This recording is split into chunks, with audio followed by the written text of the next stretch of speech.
Yeah, we knew whatever conditions were going to come up tonight, we really, one of the main things we want to do was just play at our style. And we did that tonight. That was one of the things going in all year long. We're fast, we're physical, and we have real style about how we play. I thought that came out tonight. Push. I certainly hope so. Couldn't be more proud to be part of that unit that plays, with an aggressive style. We talked about out-hitting people in terms of how we want to affect the quarterback and even checking the ball down the way we want to tackle. We wanted to win with fundamentals, and our guys work really hard in that fashion. It's something that our coaching staff and the players, we talk tackling, we talk turnovers really every day that we practice, and that's what came to tonight. What do you do? Well, we certainly have so much respect for their offense the way they did. So I was not surprised that we played well. We've had terrific weeks of practice and preparation. So going into it, we were healthy and really felt like we were going to play fast and physical. We prepared for no huddle for 2 weeks. And if you give those group of guys 2 weeks to prepare, the coaches and those players, I think we're going to like the results. What did you tell your players after the game, coach? Really just how proud I was to be part of the unit, and the thing that I was most impressed about is that we really played in a style and fashion that we're accustomed to. We're fast, we're physical, and we played this game on our terms, and that was one of the things we went into the game saying, and for us to go and play it in that way, and have it come true in that way, it was awesome. Where do the Seahawks rank the all-time greatest defenses? I'll let you guys decide that. I couldn't be more fired up to be part of our unit and the attitude and the way that we play, so I'll leave that to you guys.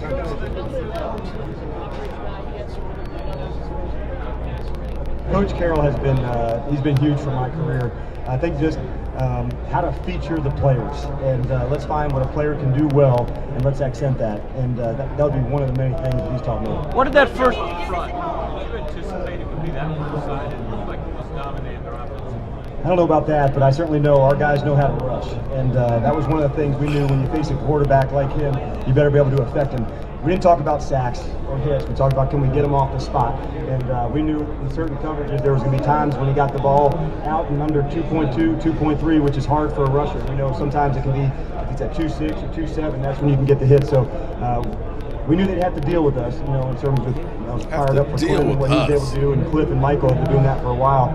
So it was just another example of how, we have a really deep front, and some games you have to play real hard ball. It's going to be a running team, and then there's games like tonight where it's going to be more featured pass rush. What did that Peyton Manning several times audibled into a run. It looked like Bobby Wagner was nodding. He came back and made a signal. Do you guys know any of the calls and the signals? We did not. In fact, some of our calls, we just wanted to have some fun, and we made up some calls just so we'd be able to do something. Wow. Okay.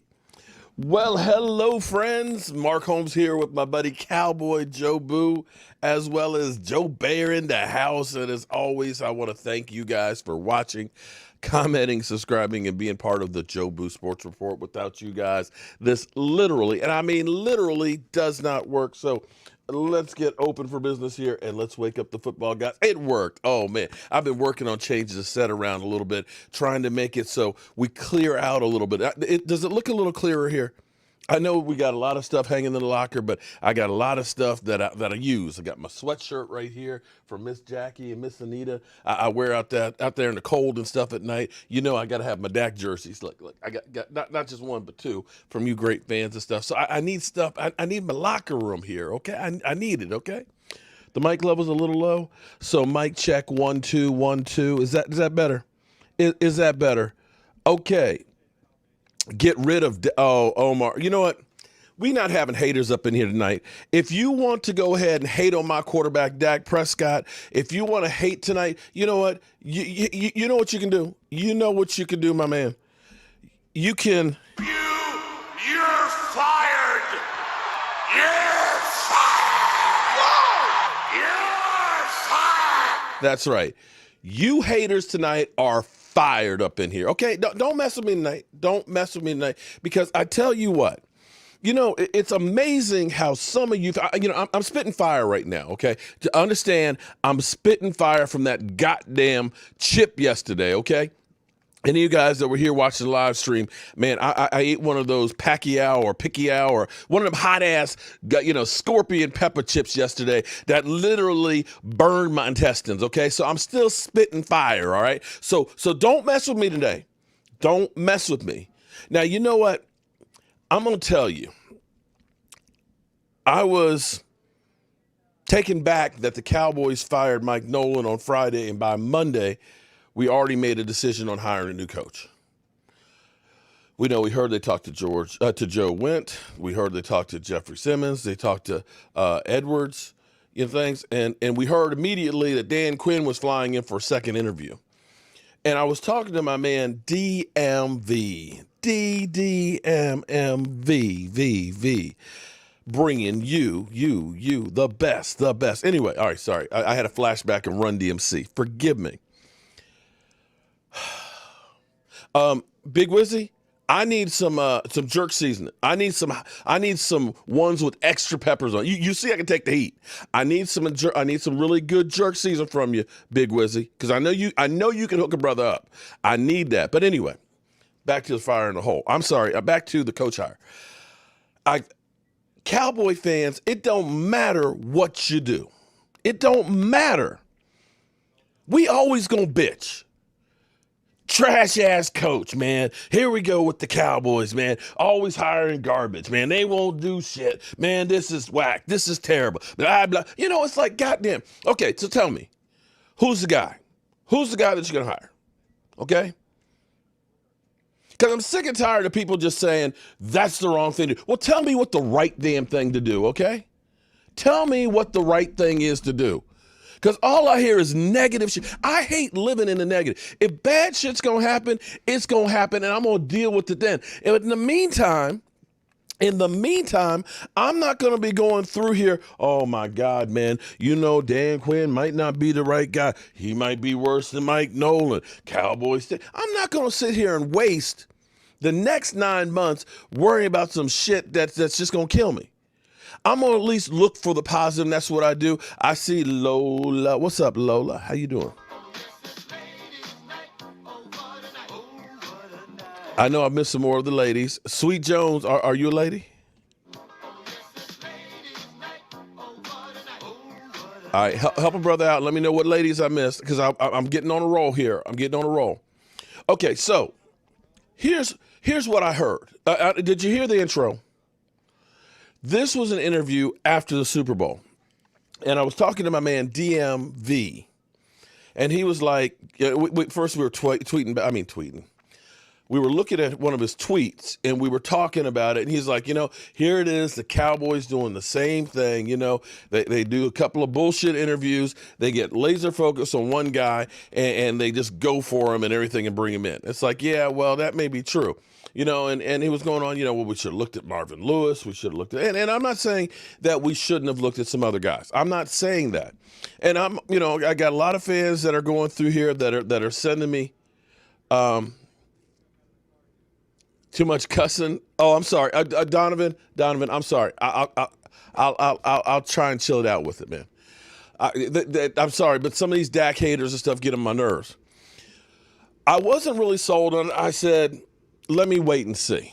But then when I was going through trying to find my intro video for the beginning of the show, I found this. I said, let me look back and see if I can get some highlights from the Legion of Boom. Because when I look at our defense, and talking to DMV, man, DMV, we were talking, right? And we were talking about the Legion, because I said, listen, some guys are better coordinators than they are head coach, because they're really two different skill sets. It's like being a CEO of a company, right?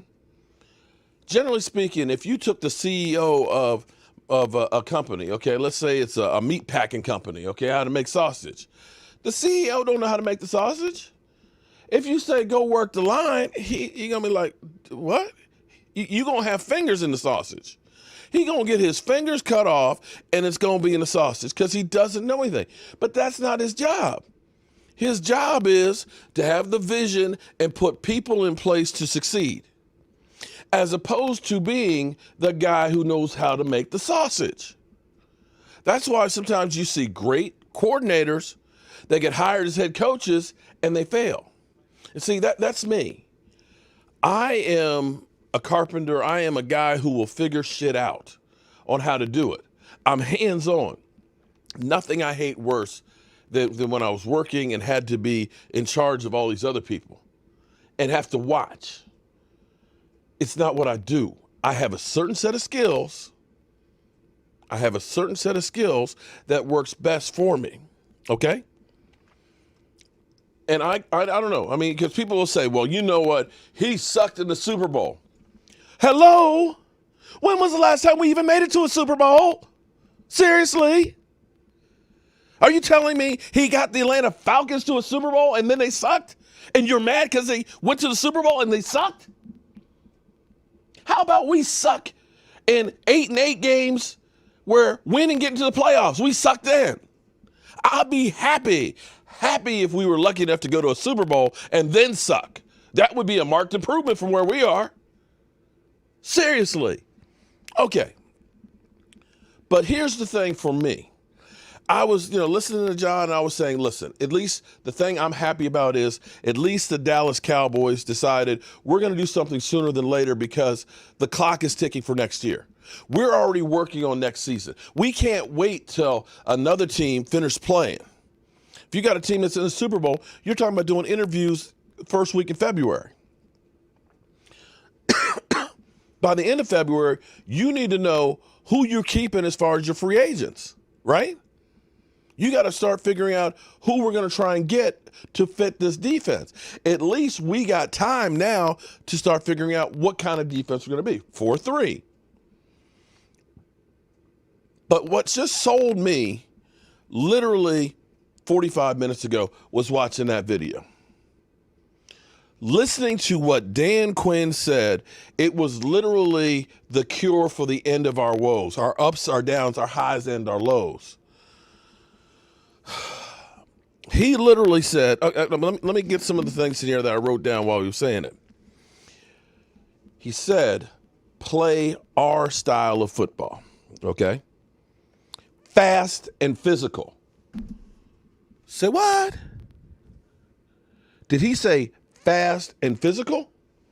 Did you see our defense playing fast and physical this year? We had our best player saying, we soft. We soft. DeMarcus Lawrence even admitted, we saw. We had a player have the audacity to say, we don't play, that nobody gives 100% every play, right? Didn't we have that?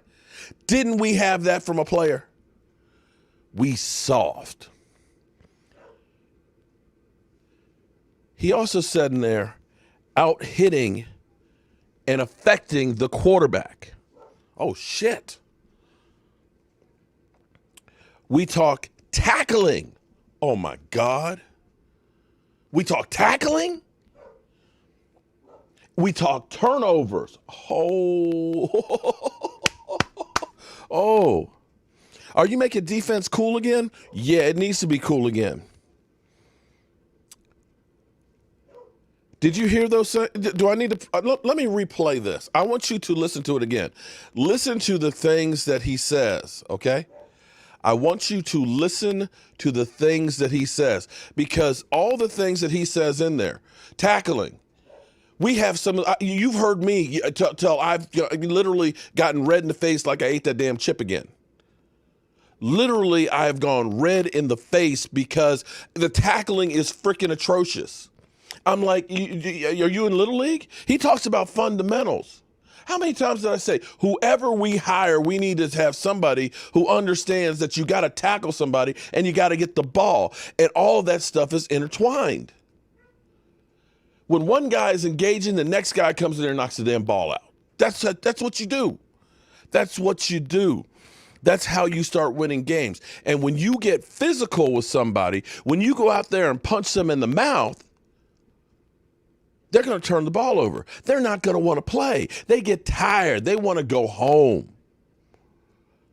When was the last time you looked at our team and said, they physical, they tackling, they're taking care of fundamentals? They don't.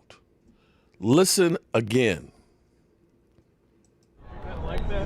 Yeah, we knew whatever conditions were going to come up tonight, we really, one of the main things we want to do is just play at our style. And, Play our style. We did that tonight. That was one of the things going in all year long. We're fast, we're physical, and Fast real and style physical. about how we play. I thought that came out tonight.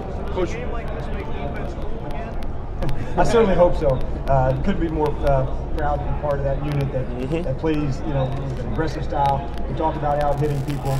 Out-hitting people. Checking the ball down the way we want to tackle. We want to win with fundamentals. And Win our with guys work fundamentals. really hard in that fashion. It's something that our coaching staff and the players, we talk tackling, we talk turnovers really every day. Talk turnovers every day. And that's what came tonight. what did you do? Well, we certainly have so much respect for their offense the way it did. So I was not surprised that we played well. We've had terrific weeks of practice and preparation. So going into it, we were healthy and really felt like we were going to play fast and physical. We prepared Fast for no and huddle for 2 physical. weeks. How many times a year And, physical? if you give those group of guys 2 weeks to prepare, the coaches and those players, I think you're going to like the results. What did you tell your players after the game, coach? Really just how proud I was to be part of the unit, and the thing that I was most impressed about is that we really played in a style and fashion that we're accustomed to. We're fast, we're physical, we played this Fast game on and our physical. terms, and that was one of the things we went into the game saying, and for us to go and play it in that way, and have it come true in that way, it was awesome. Where do the Seahawks rank the all-time greatest defenses? I'll let you guys decide that. I couldn't be more fired up to be part of our unit and the attitude and the way that we play, so I'll leave that to you guys.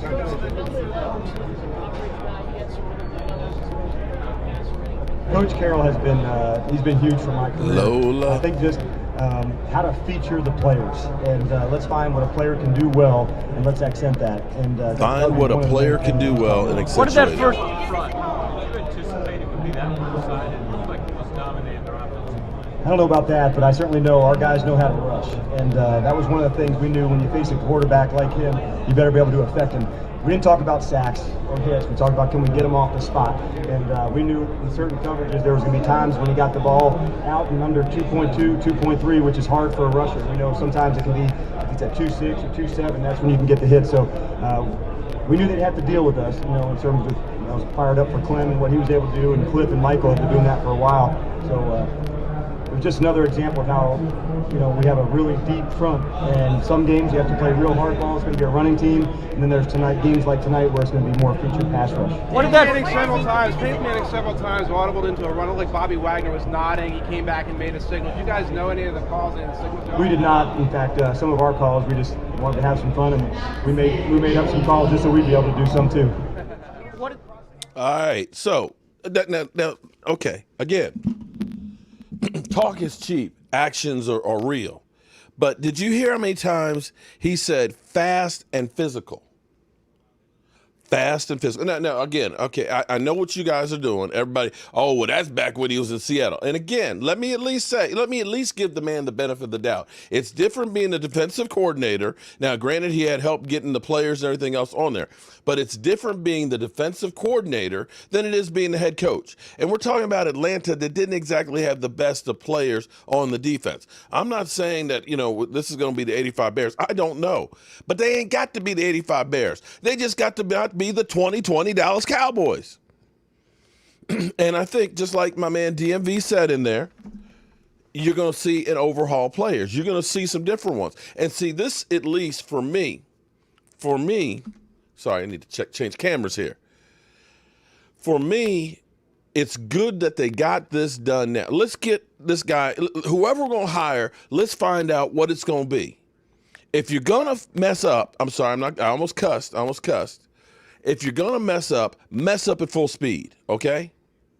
Mess up at full, see, all you negative Nellies, please go someplace else. There's plenty of other channels that are doing lives. Everybody's talking about this, okay? Negative Nellies, please go someplace else. Please go someplace else, because at least the man has a plan. Now, I'm going to say this much, okay? Whether you believe it was somebody else that got the players and put them in place, that may be the case. But here's what I know right now. Here's what I'm looking at right here. 2013. You see what this is? That's number one. Number one in points against their defense. We had a defense that just gave up 473 yards. His defense in 2013 with the Seattle Seahawks, when he was just the defensive coordinator, gave up 231s. We're talking about less than half than what our team gave up this year. Less than half. You understand that? Do you understand less than half? Less than half. 231. I think we gave up 231 points in a couple of games. Ronald Mark, thank you very much for that. Okay, but wait, if you act now, there's more. They only gave up 4,300 yards. 4,300 yards is all this defense gave up in 2013. And number one, look at this. 1, 1, and 1. Takeaways. They took the ball away 39 times. So understand what the man at least said. Fast and physical. We talk about taking the football away. We talk about tackling. We want to win on fundamentals. Things that this Dallas Cowboys team could not do whatsoever. At least you've spoke to me about what our problems are. And you've shown me that you can do that. As much as people want to say, oh, it was all Russell Wilson that won the Super Bowl. No, goddammit. It was the Legion of Boom that was freaking amazing. You get 39 takeaways? That's more than three a game. Excuse me, 2.5 a game. You get 2.5 takeaways a game? You keep the other team from scoring more than 231 points? Russell Wilson only had to throw about 3,500 yards to win the Super Bowl. Now, I'm not saying that this defense is going to be that. I hope. A brother can dream. A brother can dream, can he? But I'm going to put, while we're talking here, shout out on that Super Chat. I'm sorry, I missed that Super Chat. I will get those. Michael's not here right now. So I'll get the Super Chats after the show. I will draw a name and I will put it on the community tab. But I just want you guys, I'm just going to play this in the background here, okay? I don't want to put any sound up on it. I don't want the YouTube police to come here, okay? Yeah, but Robbie, hey, Robbie, he ain't in Seattle coaching the defense anymore. He ain't there. So don't blame Dan Quinn on that one, okay? I'm just going to play. I just want you to remember watching some of the Jalen Smith tackles. I want you to watch some of the Xavier Wood tackles. I want you to look at how we played on defense. Just keep that in the back of your mind while we play this over here. This is a clip from 2013 of Dan Quinn's defense, okay? And all their takeaways, okay? All right, I'm just gonna let this run up here and hope that the YouTube police don't get me, because these guys, Stello, look at that. Do you see that hit? Just look at that. Come here. Let me get my shoulder up there on the ball and pull it away. These guys go for the Gina. What's up, Gina? Oh, pick that ball. Look, everybody flying. Look, you see them flying around. You know, ain't nobody standing around swiping. You watch these guys. Look at this. Everybody, look at it. They look at the linebacker. Look at the linebackers. Look at it. I'm telling you, this is night and day different than what we've seen. And I know people, well, it didn't happen there in Atlanta. It didn't happen like that in Atlanta. Okay. You know, they were a bum, man. They went to the Super Bowl and they sucked. I'm still mystified. Let me say again, they went to the Super Bowl and they sucked. Can you hear yourself? Do you hear yourself? Now, keep in mind, DMV, are you still here, DMV? DMV pointed out that it wasn't first-round players that they got on. They got my man Cliff Averill from the Detroit Lions.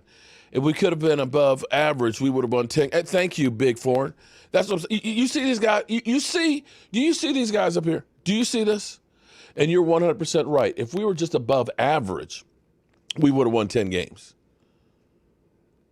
But when you start seeing these guys, how they're flying around to the ball like a bunch of crazed dogs, just look at them. Look at them. Boom. Tippett, look at Tippett. They don't give up. That's desire.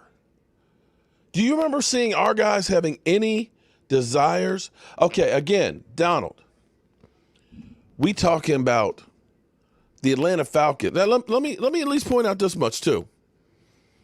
Before he got to the Atlanta Falcons, okay, Matt Ryan, I think, won one playoff game. One playoff game. The Atlanta Falcons, before he got there, because, what was it, White? What was the guy's name, White? Was the coach before? Every year you had Matty Ice, he's a great quarterback. Then you get the playoffs, and then he'd end up, boom, losing the playoffs first round. He came in, he at least elevated them to the next level and got them to the Super Bowl. And I understand, because what I tell you what happened. I can tell you exactly. There's a couple of kinds of coaches out there. There are coaches who are team builders. There are coaches that are team builders that evaluate talent and get people there, okay? Bill Parcells is that kind of coach. You have other guys that are good with talent that's brought to them and elevating them. You can look at John Gruden when he went to Tampa Bay. The talent was there. He got him into the Super Bowl. Well, here's what happened to Tampa Bay. Once those guys started getting old, he didn't know how to find the talent to replace them. That's why they went downhill. That's why 3 years in, John Gruden still doesn't have a winning season. They think, oh, John Gruden's a genius. John Gruden's good with talent, but he's not good at evaluating talent, okay? So when Quinn went to Atlanta, they had some talent. He coached them up to the point where, boom, he got them to a Super Bowl. Yeah, they failed in the Super Bowl. But he's not the first team to get killed by Tom Brady in New England. Problem was replacing the talent. And so that's why they went downhill. You can look at Doug Peterson. He coached his team to a Super Bowl, but he wasn't good at getting the talent to keep it going. It happens. You could look at Andy Reid and say, well, Andy Reid, they sucked his last couple of years there, but he goes to Kansas City and gets a juggernaut. I'm not saying he's the best quarterback coach in the world, but I can at least look and say, you know what? I got this guy over here who's got these guys playing like a bunch of crazed dogs, okay? They're out there jumping around getting balls. And I will at least give him the benefit of the doubt. Because here's the thing. He ain't Mike Nolan. That's an improvement right there. That's an improvement right there. At least he has the defense in mind. We're sticking with the 4-3 where we have personnel that fits. I see Richard Sherman and Earl Thomas, you guys keep saying that, yeah, they're coming. It's possible. If for no other reason, you bring a guy like that in as a mentor for the team. So we need to replace Dak with young talent. I'm going to say it again. I'm going to say it again. Tonight is not the night for Dak Prescott haters to be in here. I am fired up. I am fired up. I still am on the burn from the damn chips, okay? That chip that went through and just gutted me out. Okay?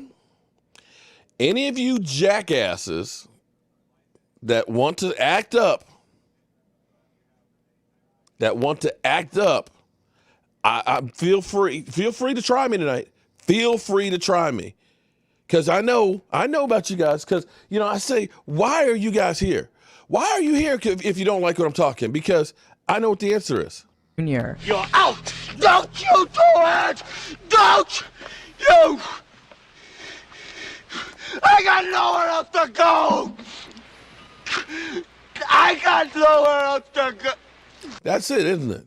You damn trolls got nowhere else to go. Do you? I'm going to ask you trolls. You know what? I'm going to ask you trolls something. I'm serious now. Is your life so pathetic that you literally make up like 20 profiles. Like 20 profiles, so that way when you get blocked for being an asshole, that you come back just to show how ignorant you are. Is your life really that freaking meaningless that the only thing you got is people being pissed off because you're a freaking idiot? Are you really that freaking pathetic? Does your life really suck that much? I just want to know. Because it don't make sense. There's a whole world out there. I know you can't get to it now with COVID and all that, but really? That's all you got? That's all you got. Yes, Dak Prescott is only 27 years old. And, okay, if I'm the Cowboys, unfortunately, there are people like, again, lots of people like that, Jeremy. There are tons of the people like that. Please, for the love of God, sign Dak. Dak has a good 10 years left, at least. I mean, hell, look how old Tom Brady is, 43 years old. The answer is yes, Mark. Okay, Shane. Gina, like, comment, subscribe, and hit the notification for the channel, unless you're a stupid troll with 20 profiles. Okay. So I'm looking at these guys. If we can just get a little taste of what they have, I'm good. I'm good. At least I know this. With Rod Marnelli was good with the defensive line, but Rod Marnelli was like me. He was old, and he's scared. See, when you get old, you don't go rock climbing and all that stuff and, bungee jumping, because you look and say, this shit can kill me. I ain't doing, are you crazy? When you're young, you don't worry about that stuff. You say, I can recover, man. What's the worst thing that can happen if the bungee cord is too long and I break a leg, it'll heal up in 3 weeks. But Rod Marnelli didn't like to take chances. He didn't like to take chances. That's why we would always have 8, 10-yard cushions, okay?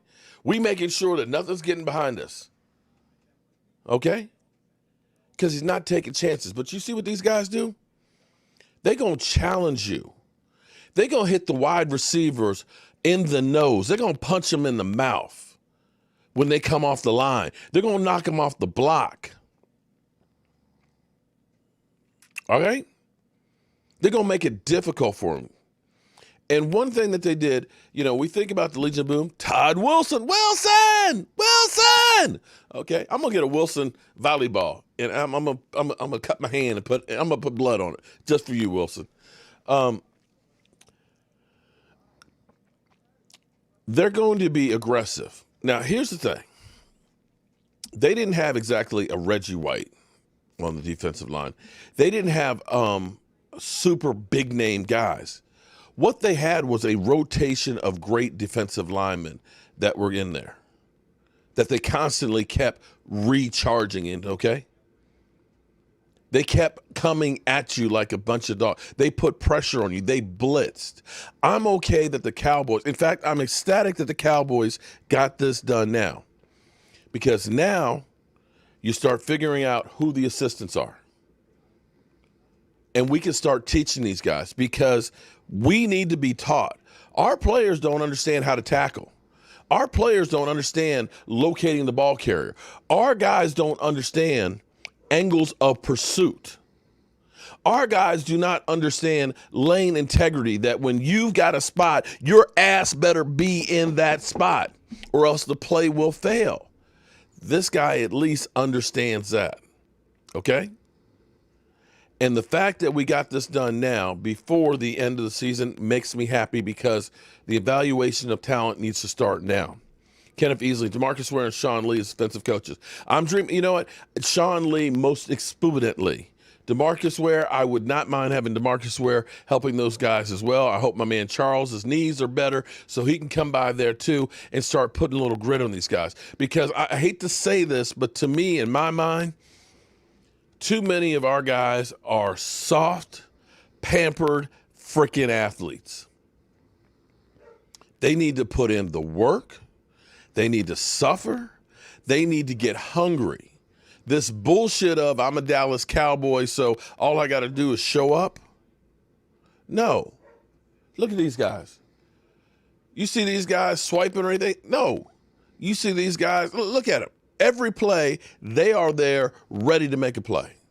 Tay Cowboys, what's up?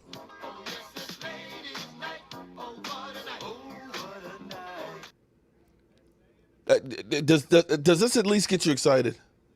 You're very thank you for having that, my man. Okay, I love that. I don't know about you, but I love seeing that. I would love to see my team doing some of that. Okay, Roscoe's going crazy upstairs because I'm yelling and all that. But we need to understand we don't have to have the Legion of Boom. I would love to have the Legion of Boom, but did you see what the difference was? The last 4 games of the season for us getting takeaways. The last 4 games, we got 12 takeaways. That's what the Legion of Boom did every week. But not only getting takeaways, they were only giving up a couple hundred yards to the offense. You give the offense an extra 2 times with the ball, with the offense that we have, dudes, it's game over. I say at least give the man a chance. At least give him a chance. I have seen a lot of guys that we look at and say, oh, they're a bum. Man, they did terrible at their last job. You know, I tell you what. You can't judge somebody where they've been and say that this is what it's going to be. I talked about Steve Young with the Tampa Bay Buccaneers. A lot of you might not know this because you're not that old. But Steve Young, for the first 2 years of his career, was with Tampa Bay. And I think he was 3 and 14 as a quarterback. I think he had 12 TDs and about 25 interceptions. Mark, do you truly believe our players on this defense, especially on the back end? Well, you know what? Here's the thing. Donovan Wilson, I think is okay. But here's what I know. When I go to build a house, okay? When I first go to build a house, I got to have a plan, okay? I got to know what I'm building, right? So once you know what you're building, the next thing you do is you figure out how much money you have and you go get the best materials you can get with the money you have to start building that house. So the first thing we got to do is let's come up with a plan. Last year we were like, well, we are 4-3, but we're really trying to be a 3-4. And so what we're going to do is we're going to be a hybrid. Say what? We're going to be a hybrid. We're going to try and match up with everybody. You know what? You got to get a niche. Because a 3-4 defensive lineman is not a 4-3 defensive lineman. 3-4 linebacker is not a 4-3 linebacker. Pick something and stick with it. Get them to master one thing. If you only have one defensive front, make sure that they know that shit thoroughly, okay? We know we're going to be 4-3. That's the first thing. Now we start looking at saying, okay, who can fit this? What players do we have currently that can play the way we need to play? If they don't, get rid of them. The next thing you do, you get Dak Prescott signed. Why do you get Dak Prescott signed? Because if you franchise tag him at $37 million, you're going to screw yourself. You're going to have a lot of free agents that are out there, good free agents. And if you got cash, it's a buyer's market this year because a lot of people are going to have to jettison players because they're over the cap. The cap's coming down. It's a buyer's market. It's kind of like one of those things that, you know, if you were trying to buy a house, at least in my area right now, the interest rates are great. Interest rates are great, better than they've ever been. Problem is there ain't no houses on the market. So guess what? The price goes up.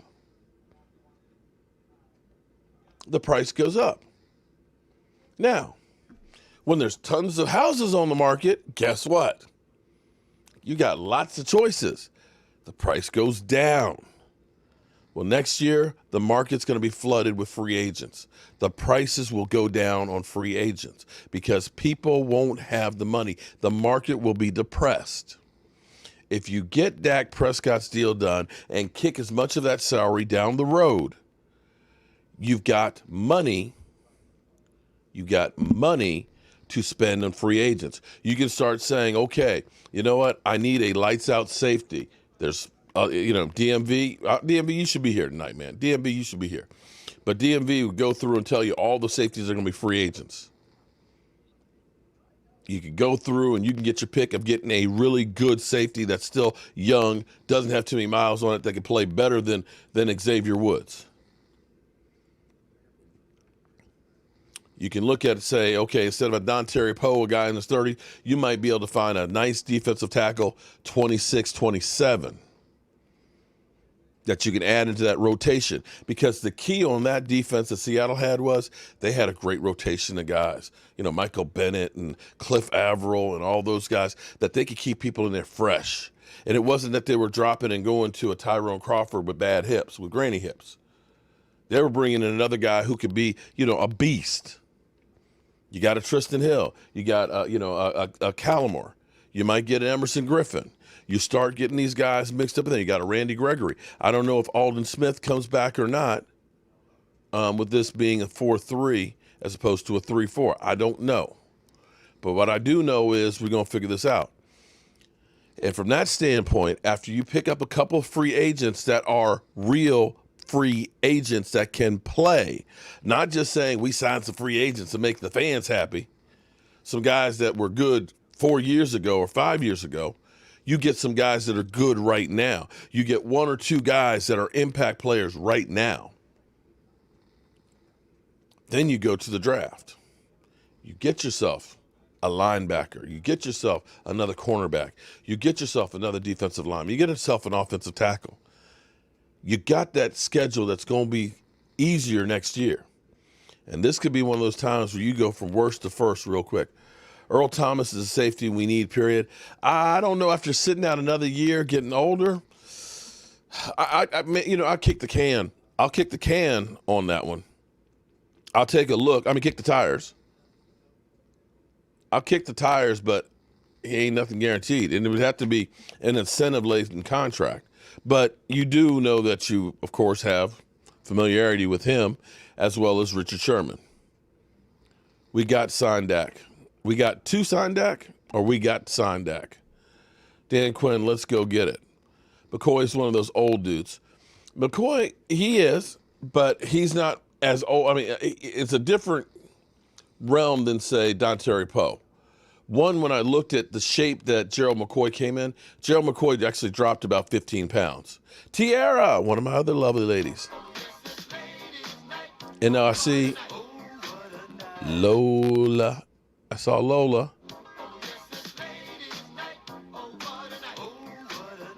Did I get you before, Gina? All right, so I'm going to try to, like I said, I'm going to try to at least be positive on it, okay? Can we at least try and be stronger together? It's got to be an improvement over what we just went through. Anything would be an improvement over what we just went through. It can't get no worse, can it? It can't get any worse. I'm a proud Cowboy. I'm a Cowboy. I don't know if I'm proud after this season. I'm not sure I'm proud after this season. Jalen gets one more chance. Okay, well, see, here's the thing. One more thing that he said in that post-game interview. He said, we find out what players do well. We find out what players do well. I think the problem for Jalen Smith is I don't want to see him out there calling out the defense. I don't think he's focused enough on that aspect of being able to call out the defense. He's too worried about swiping and patting somebody on the head. And I think he would be better at chasing from the backside, from the weak side. Make him a weak side linebacker. But you need to get, and Van Der Esch, I'm worried about that guy. I need somebody who's going to be there every week. So I need some help on my linebackers. You need fast linebackers with the way that Dan Quinn will want to play. So that's the thing that we got to look at right now. Why are you guys so in love with Earl? He's washed up down. Keaton Jones, I'm with you on that one. Get Chase. The thing is, Key Jones 07, what happens a lot of time is you only see the highlights of, and unless it's a guy that's on your team, you really only see the highlights of what somebody, that's what you remember. It's like when you grew up in your town. Everybody, oh man, where I grew up, man, it was the best place in the world, man. It was always but you don't remember that there was a tire fire around the corner, or there was this big factory that was putting all kinds of pollution all over the place. What you remember is playing in the fields with your friends, stickball, or you're playing Army like we used to with clumps of dirt, and those were your hand grenades and stuff. And you remember coming home and getting mama's pie. You remember the good things about your town. You didn't remember the bad things. And what happens is you guys remember last time when Earl Thomas played us, when he was in Seattle, man, the guy gets 2 interceptions. What you don't remember is when he got hurt and missed the season. What you don't remember is, as he's being carted off, he's flicking off his team. What you don't remember is, in Baltimore, a team that is player-friendly, that he couldn't get along with those other guys, and they said, we don't want him back here. You remember those great hits. You remember those Super Bowl, games and stuff. And a lot of times we don't realize that guys got old. It's glad to see a great Dallas Cowboy. Who's a great Cowboy fan? Who are you talking about? Simba, when's your birthday, Simba? Happy birthday to ya. Happy birthday to ya. Happy birthday, Simba. My voice is messed up. That chip burnt my vocal cords too. That chip just did that chip did some damage. Whew, I still can't. I just can't. Jason Garrett. Patrick Surtain would be a good player. Draft Surtain. If he's there, I think they might do that.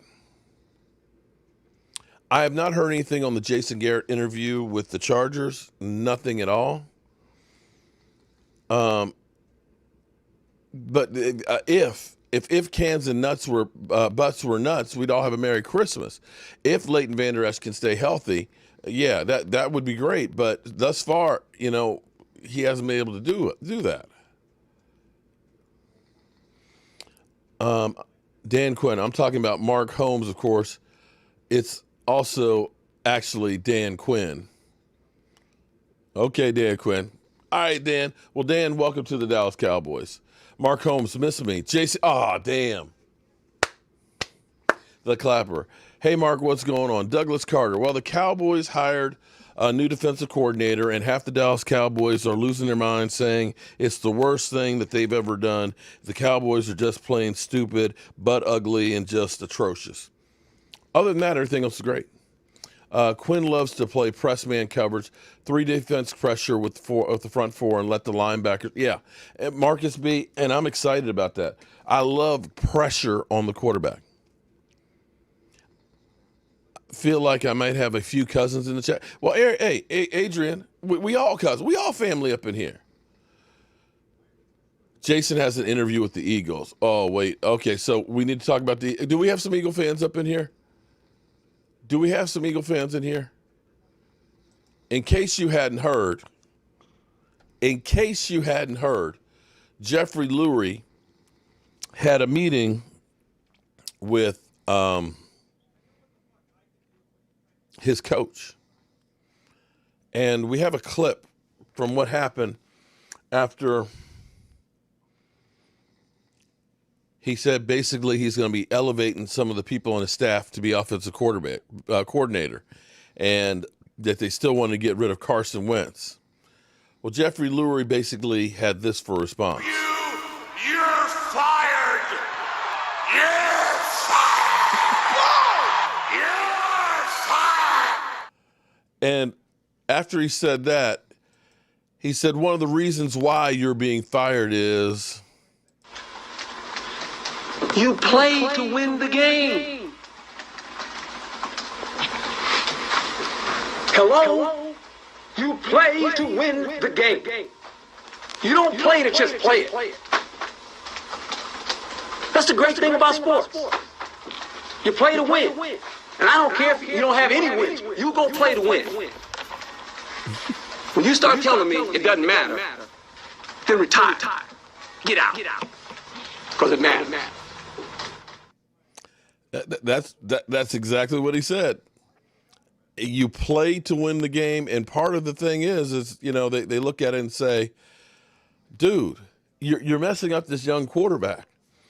But the real problem, here's the thing. I talked to Philly 500. I was actually worried about Philly 500 because yesterday he was supposed to live stream the games and stuff. And of course, I ended up eating the chip and going crazy.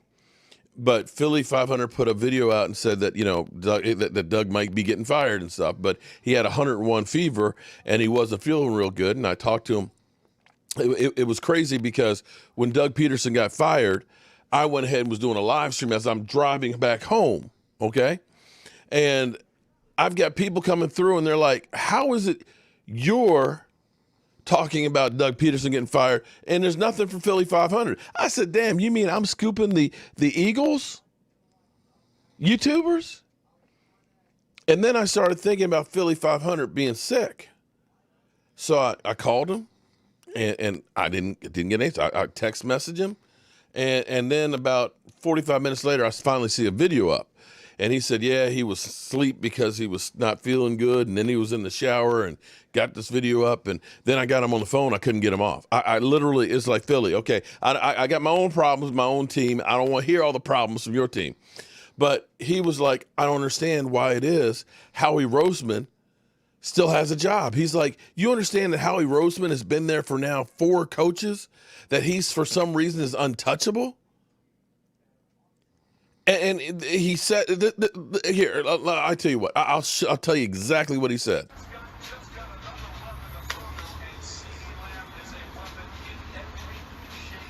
I fire Howard. Fucking fire him. Motherfucker! Stupid motherfucker! What an idiot! What an idiot! Dallas has Amari Cooper and Gallup, but we don't need a receiver. Are you kidding me? I don't want Justin Jefferson. He's an ass. He's He's stupid. I fired his ass. I fired his ass. I mean, Howie's got to be stupid. What are you doing? You just let Dallas take him. You. All right, so the Eagles, of course, have problems, okay? So now their coaching search starts, and here's the thing. The Eagles have a lot of problems. You've got a quarterback that has lost confidence, okay? You've got another quarterback that you're not sure is the guy. You have an old roster, and you're $60-some million over the cap. You got a lot of work to do. Hey, Cowboys, what's up? So you start looking at that and saying, damn, this ain't good. This ain't good to start out with. So they're a mess. They're a mess. And I get you. You know what? I see in the comments a lot of people, I'm not sold on Dan. You know what? You can't be sold on anybody because nobody knows what's going to happen. Nobody knows what's going to happen. But like I was saying, you had Steve Young at Tampa Bay look like ass. He goes to a team a good team, and he ends up getting, Super Bowl championship. You got coaches. Okay, I tell you what. I'll give you a couple of them. let's take the Washington football team, okay? Washington football team, okay? Not this year. This year, they weren't ass. But let's look back when Mike Shanahan was there. Kyle Shanahan was with the Washington football team with his dad as an assistant coach. Kyle Shanahan. Hey, Joseph Heatherly, what's up? That's one of the greatest fans right there, Joseph Heatherly. Look, right up here. You see this right here? That's from Joseph Heatherly up here, the football gods. Every morning I wake up the football gods, and it's thank you, Joseph Heatherly. Over here. Oh, I don't know if you can see it. The case is over there. The case is over there. There's a picture of Joseph Heatherly as well as a movie prop pistol that he gave me. Thank you, Joseph. Glad to see you, man. Kyle Shanahan was quarterback's coach, offensive coordinator for the Washington football team. He goes to Atlanta, they go to a Super Bowl. He goes on to San Francisco, they go to a Super Bowl. When he was at Washington, they were ass. God, I'm having a brain fart. The Rams coach, Sean McVay. I bet you when the Rams hired Sean McVay, they said, what are you doing? His last stop was with the Washington football team. This guy is ass. He's young. He's an idiot. He was with a losing team. And he goes to the Rams, a team that's got a quarterback that was anything but a pro quarterback, replacing a veteran coach who actually went to a Super Bowl and was 1 yard away from winning it. And guess what? 2 seasons later, they're in the Super Bowl. Mind you, they lost it, but he got that team to the Super Bowl. So you look at those two coaches with an ass team, the Washington football team, and both of them successful. Jack Del Rio, you're right. There you go, Tierra. So, you might have sucked in one organization. That happens. That happens. Falcons ain't exactly, it's not like he went to New England and sucked. The Falcons have never been a great team. But at least elevate them to the point where they got to a Super Bowl.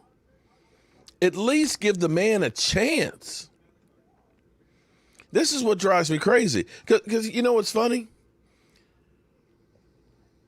Is some of your, why didn't we go ahead and bring Chris Richard in? Well, first of all, you didn't ruin Chris Richard. If I were Chris Richard and you called me up and said, hey, I'd like you to interview, I would be going, read between the lines. Read between the lines. I came there with a pedigree. You had me as number 2 behind an old guy, okay? I couldn't implement the system that I wanted to, and I'm the one that got all the flack where all the fans are basically saying, you're ass, fire, you get me the hell out of here. Week by week, every week, I'm putting in my work, and all these fans are being assholes to me. Excuse my language. But that's what they were. That's what they were. I'll be damned if I want to go through that stuff. Man, they don't show you no love. Hell, you think you were in Philadelphia. So understand, Chris Richard worked underneath Dan Quinn. You understand that, right?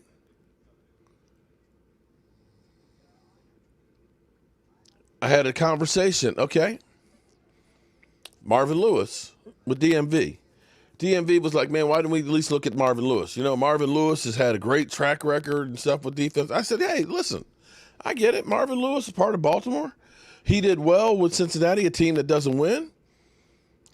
But let me say that Dan Quinn had the number 1 defense, number 1 in yards, number 1 in takeaways, number 1 in points 2 years in a row. Yeah, he took it was terrible. It was terrible. He was 43-42 with Atlanta and lost in the Super Bowl. I'd take that right now. I'd take that from what we've had the last 20 minutes. Miss Jackie, what's up, Miss Jackie? What else can the base Dan Quinn off of not his record? Okay, Miss Jackie, I'm going to say this much, okay? I'm going to say this much at least. In 7 years, okay, I'm going to say this much, okay? And again, who knows? Who knows? In 7 years, he was part of 3 Super Bowls. That's all I can say. Legion of Boom, 2 years in the Super Bowl in Atlanta. That's all I can say. All I can say is at least give the man a chance. I mean, and it doesn't matter. It doesn't matter if you like him or hate him. We got him. It doesn't matter. We got him. This is our guy. The best thing we can do is, hey, let's make the guy at least feel good. Let's make him be excited. But Miss Jackie, you know what? Maybe what'll happen is the Cowboys will wake up since we got 10 players. 10 draft picks. Maybe the Dallas Cowboys will say, you know what, Jerry? We know you're not getting any younger. Okay? Jerry Jones. Well, Cowboys owner Jerry Jones says he's... wrong one. You're not getting any younger, Jerry. We need to be all in. Dan, you and Will McClay get together. We want you to start rapping right now. What do you need right now to turn this defense around? Do we need to get some free agents? Do we need to get some of your former players from Seattle? What kind of players do we need in the draft? Here's what we're going to do. We got 10 picks in the draft. We're going to use 7 of them on defense. You tell me the most important pieces that you need. Will, get her done. Get her done. Now, let's say this much, Miss Jackie. We gave up 473 points last year. 473. The Legion of Boom in 2013 gave up 231. I'd love to only give up 231. I'd love to. But at this point, I split the difference and be happy. If we can get down to 330, I'd be happy. If we can get to 300, I'd be happy. At least we did something. Because you know what we could have done? I think had we made the playoffs, Mike Nolan might have returned. Would that have been better? Now, I'm going to be optimistic until proven wrong. I can't believe me. I can be completely wrong. Dan was the defensive coordinator in Seattle in 2013 and 2014. Michael Hurst. You telling me I'm wrong? Let me go ahead. Hold on.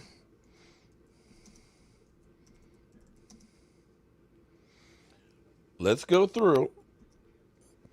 Because you're going to tell me I'm wrong. Let's see. Let's see. Dan Quinn.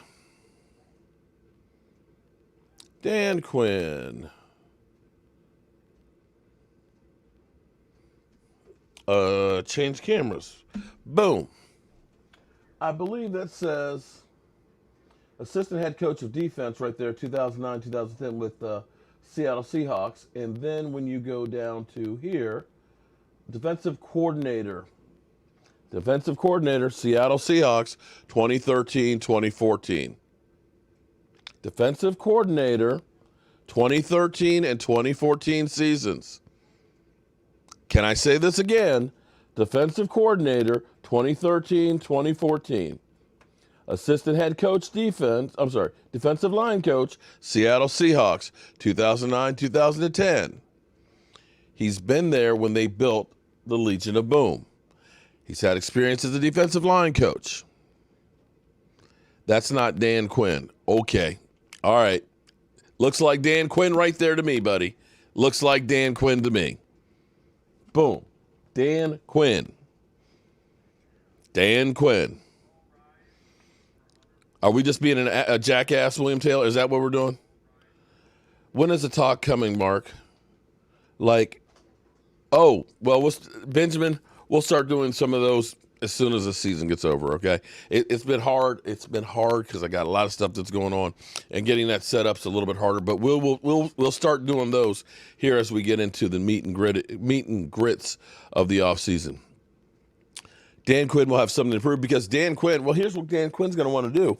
He's going to want to play lights out so that way he can get another gig as a head coach, get another opportunity. if Dan Quinn gets here and cuts Armstrong, that will tell you a lot about Nolan. Well, I think we got a lot of guys that will need to get that we're going to change. I think you have to look at Jalen Smith and make a decision on that. That's well and good. We have to hit on the Miss Jackie, that's a known fact. And here's the thing: if you got players that were playing like we had last year, like Don Terry Poe was, like Xavier Woods is playing, the way Jalen Smith is playing, it doesn't matter who the coach is. It doesn't matter if guys are playing like ass and you don't have talent. You've got to have talent. But after you have talent, you have to know what to do with them, and you have to at least put them out there. Listen, I personally love a defense that's going after people. Make the quarterback feel uncomfortable. You know the Washington football team? I tell you what, that's exactly what the Washington football team did this year. Jack Del Rio got himself a bunch of crazed dogs out there, and he sent the dogs loose. Quarterbacks are making mistakes on them. They're young. But you see the difference of us being half-ass out there, not following assignments, not getting pressure on the quarterback, not challenging receivers. At least it's a philosophy that's different. Now, like I said, people always, it doesn't matter who we bring in. It doesn't matter because there's always going to be people that are going to be negative on everybody. I don't know if Dan Quinn's going to work or not. I'm just giving you the positives that I like. And let me, one more time, because we got a lot more people here now, I just want you guys to listen to it. This is almost, when you listen to this interview was after they won the Super Bowl in 2013. When you hear him talk about we play our style of play, and he talks about, I think he says it in this interview 3 times, fast and physical. When have you seen this defense we've had play fast and physical? He preaches hitting and affecting the quarterback. He teaches taking the football away. He teaches fundamental. All these are things that this Dallas Cowboys team's lacking. Now, maybe I just been sold a bill of goods, but just take a listen to it, okay? Really, one of the main things we want to do is just play at our style, and we did that tonight. That was one of the things going in all year long. We're fast, we're physical, and we have a real style about how we play. I thought that came out tonight. Push. I certainly hope so. Couldn't be more proud to be part of that unit that plays, with an aggressive style. We talked about out-hitting people in terms of how we want to affect the quarterback, and even checking the ball down the way we want to tackle. We wanted to win with fundamentals, and win with fundamentals. Worked really hard in that fashion. Something that our coaching staff and the players, we talk tackling, we talk turnovers, really every day that we practice, and that's what came to tonight. What do you do? Well, we certainly have so much respect for their offense the way they did. So I was not surprised that we played well. We've had terrific weeks of practice and preparation. So going into it, we were healthy, and we really felt like we were going to play fast and physical. We prepared fast and physical again. And if you give those group of guys 2 weeks to prepare, the coaches and those players, I think you're going to like the results. What did you tell your players after the game, coach? Really just how proud I was to be part of the unit, and the thing that I was most impressed about is that we really played in a style and fashion that we're accustomed to. We're fast, we're physical, and we played this game on our terms, and that was one of the things we went into the game saying. And for us to go and play it in that way, and have it come true in that way, it was awesome. Where do the Seahawks rank in the all-time greatest defenses? I'll let you guys decide that. I couldn't be more fired up to be part of our unit and the attitude and the way that we play. So I'll leave that to you guys. Fast and physical. Coach Carroll has been he's been huge for my career.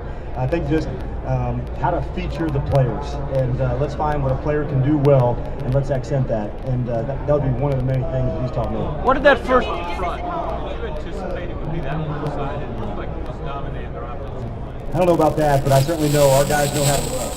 And that was one of the things we knew when you face a quarterback like him, you better be able to affect him. We didn't talk about sacks or hits. We talked about can we get him off the spot. And we knew in certain coverages there was going to be times when he got the ball out and under 2.2, 2.3, which is hard for a rusher. We know sometimes it can be, if it's at 2.6 or 2.7, that's when you can get the hit. So we knew they'd have to deal with us, in terms of, I was fired up for Quinn, gotta what he was deal able to with do, us. and Cliff and Michael have been doing that for a while. So it was just another example of how, we have a really deep front, and some games you have to play real hard ball. It's going to be a running team, and then there's games like tonight where it's going to be more featured pass rush. Peyton Manning several times audibled into a run. It looked like Bobby Wagner was nodding. He came back and made a signal. Do you guys know any of the calls, any of the signals? We did not. In fact, some of our calls, we just wanted to have some fun, and we made up some calls just so we'd be able to do some too. All right. Again, you know what? I will say this, and you know what? It doesn't matter what I say. I know, I get it. Everybody's going to be negative Nanny on it. I'm going to be Mr. Positive. I look at least his teams that he was part of, and the last 7 years, 3 of them were in the Super Bowl. That's all I can tell you, okay? 3 of them were at least in the Super Bowl. I can't say that about anybody on the Dallas Cowboys over the last 10 years. I can't say we've been even anywhere close to that objective, okay? Now, you can say, Miss Jackie, that, well, Rasheem Morris, okay, well, if you're the head coach, you need to be the head coach. You can't be the defensive coordinator or offensive coordinator. Doug Peterson tried to do that, and you see the results of what happened to the Eagles. When he had a good offensive coordinator and Frank Wright, they went to the Super Bowl and won it. When he tried to be head coach and offensive coordinator and play caller, they stunk. All I know is this. When he was defensive coordinator for the Seattle Seahawks, he said exactly all of the things that we are lacking. And you guys can say, yeah, well, they should be professional football players and know fundamentals. Well, they don't. You can't honestly look at the way we tackled out there and the way we ran around that these guys knew where the hell they're supposed to be. Now, if you want to say that's the fault of them from the guys that we drafted, from them not learning in college, whatever, but they need to be taught this. Jalen Smith needs to understand what he needs to do and how to tackle and not be carried down the field 5 yards. These guys need to understand that it needs to be 11 hats on the ball, trying to knock the ball out when the first guy stops his progress. Get me the ball. I need that ball. Get me the ball. You need the ball. Get me the ball. Get you the ball. Are you going to get me the ball? Go get me the ball. I hope he doesn't kill somebody. Sean McAvey also came from Washington, as well as Kyle Shanahan. Both of them from losing organizations. And both of them have been to a Super Bowl.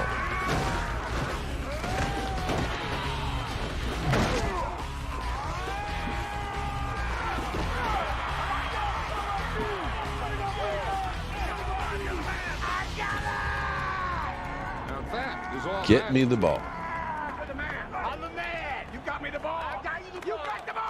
You got me the ball. You got me the ball. Get me the ball. So, I mean, that's all I'm going to say.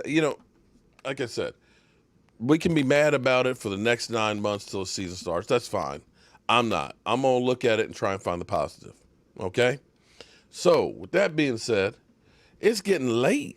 It's getting late, and this is actually the 3rd live stream I've had today since we've had so much stuff going on. Where we first heard this morning that they actually talked to Dan Quinn on Saturday and that he was flying in today.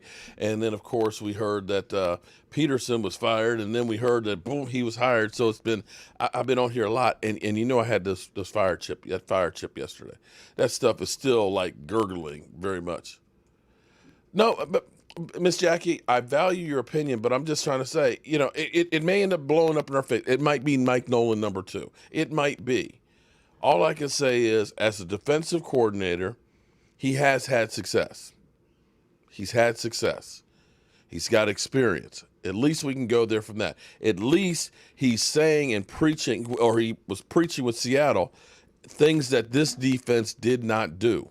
This defense did not out-hit other people. This defense was not fast and physical. This defense didn't understand how to tackle. This defense didn't understand about taking away the football. Those are all things that he said they preached and talked about with the Seattle Seahawks. Now, if it got lost in the translation with the Atlanta Falcons, at least he took the Atlanta Falcons through the playoffs into a Super Bowl to choke.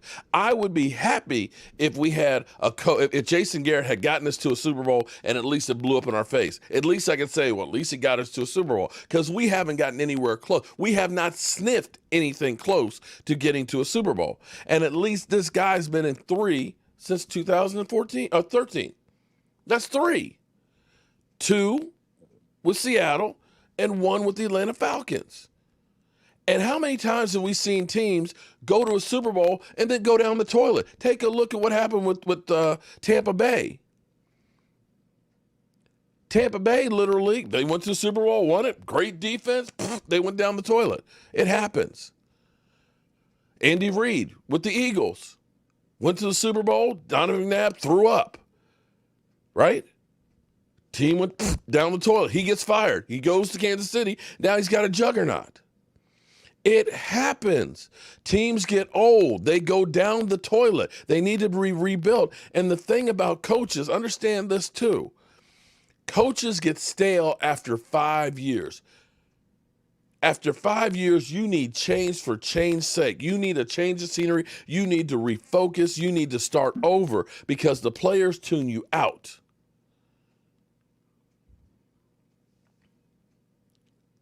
At least give the guy a chance. That's all I'm saying. And we got no choice but to give him a chance. And I don't want to sit here for the next 9 months being mad that, oh, we hired this guy. Man, this is going to be... Why?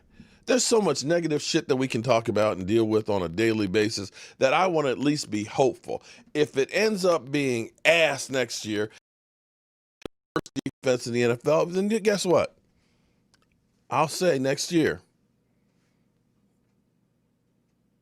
This stinks.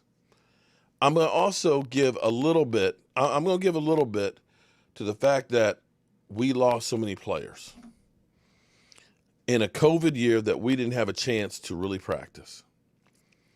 I just look back from 2017, losing just Tyron Smith and Sean Lee, how that season blew up in our face.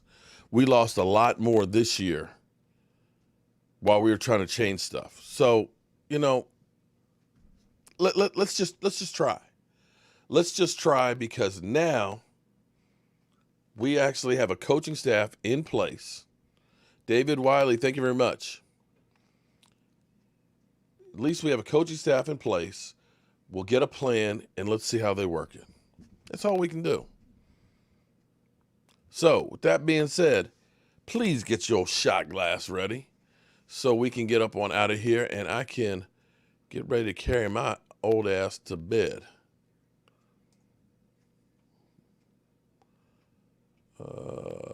Here we go. All right, you got your shot glass? I got my shot glass. 1 year in a very difficult COVID style, losing all our best players. And one final note before I get out of here. As bad as this year is, would you rather be us or the Washington football team right now? Washington, congratulations. You went to the playoffs. You got beat down. Do you know what your quarterback situation is for next year? I know Heineke played good in that game, but are they ready to go ahead and say, that's our quarterback? Is Alex Smith going to be your quarterback next year? You now have the 19th pick in the draft. You got a hard schedule because you got a first place schedule. That means you're going to be playing teams like Green Bay and New Orleans and things like that because that's what they do when you're a first place team. We got the 10th pick in the draft. We got a schedule that's going to be soft. And we won't have that target on our back like Washington will. Sometimes you need a bad year so you can turn it around. The Eagles were in the last place in the division, and then the next year they won the Super Bowl. We're in a position with 10 draft picks. We're going to have an influx of talent that comes back from Dak Prescott to Lyle Collins to maybe Tyron Smith. We got those draft picks. We found some young players that can play. Tyler Badass. We got CeeDee Lamb.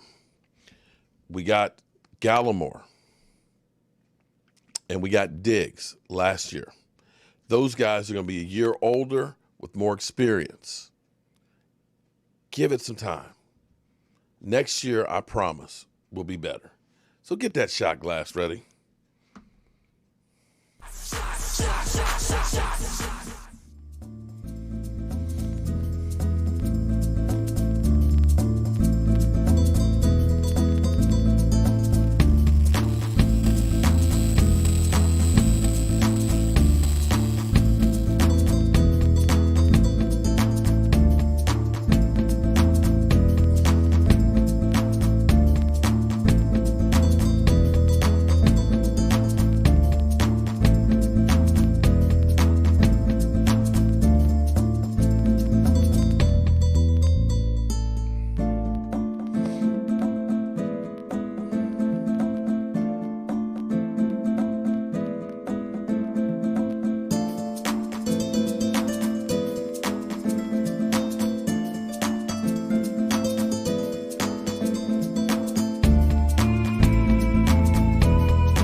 Thank you very much, everybody, and keep the faith, man, okay?